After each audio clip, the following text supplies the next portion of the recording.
બધાનો અવાજ મારો ક્લિયર આવે છે? આવે છે વિવેક. પ્રશ્ન સીધો તેમના ઓપરેશનલ કલ્ચર પર પ્રહાર कुछ કરે છે. करिए नस नस मेरी खो दे हाय कुछ करिए કોઈ પણ નવી ટેકનોલોજી ત્યારે જ સફળ થાય જ્યારે कुछ તમારું करिए conscious culture कुछ તેને support करिए કરે. માત્ર बस बस નિયમો बड़ा બનાવી बोल દેવાથી કંઈ થતું નથી. એ તો છે જ. એટલે ટોકલુઝે આના માટે બે મજબૂત સિસ્ટમ બનાવી છે. કઈ સિસ્ટમ્સ?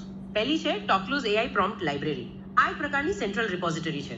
ઓ એટલે કે જો કોઈ એક વ્યક્તિએ 15 મિનિટ લગાવીને કોઈ માસ્ટર પ્રોમ્પ્ટ બનાવ્યો હોય જેમાં પેલા બધા જ કન્સ્ટ્રેન્ટ સેટ કરેલા હોય હા, તો તે લાઇબ્રેરીમાં સેવ થઈ જાય. એક્ઝેક્ટલી.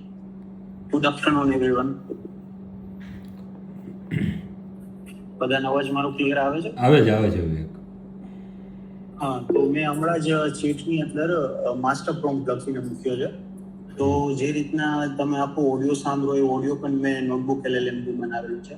ડે 1 નું આખું મેં એ થ્રુ કર્યું છે કે તમને ખ્યાલ પડે કે નોટબુક LLM નો કઈ રીતે આપણે યુઝ કરીશું. હવે સૌથી પહેલા એ ટૂલને યુઝ કરતા પહેલા આપણે પ્રોમ્પ્ટિંગ કઈ રીતે કરવું એ સમજવું પડે. એટલે પ્રોમ્પ્ટિંગમાં જે રીતના અમે દેખાડ્યું કે 5 ગોલ્ડન રૂલ્સ છે. કે પહેલું તો રોલ, AI ને રોલ સમજાવવો પડે. બીજું કન્ટેક્સ્ટ, આપણે શું એની પાસે એને શું સંદર્ભ આપીએ છીએ કે આ રોલ છે તારો, એઝ અ વેબ ડેવલપર તારે આ કામ કરવાનું છે એ સંદર્ભમાં આવશે. શું કામ કરવાનું છે એ ટાસ્કમાં આવશે. ફોર્મેટ, કયા ફોર્મેટમાં તારે એ કામ આપવાનું છે એ ફોર્મેટમાં આવશે. અને કન્સ્ટ્રેન્ટ, એની મર્યાદા શું રહેશે કે આ રીતના એટલા લિમિટમાં આટલો કોડ આપ, આ રીતે આપ.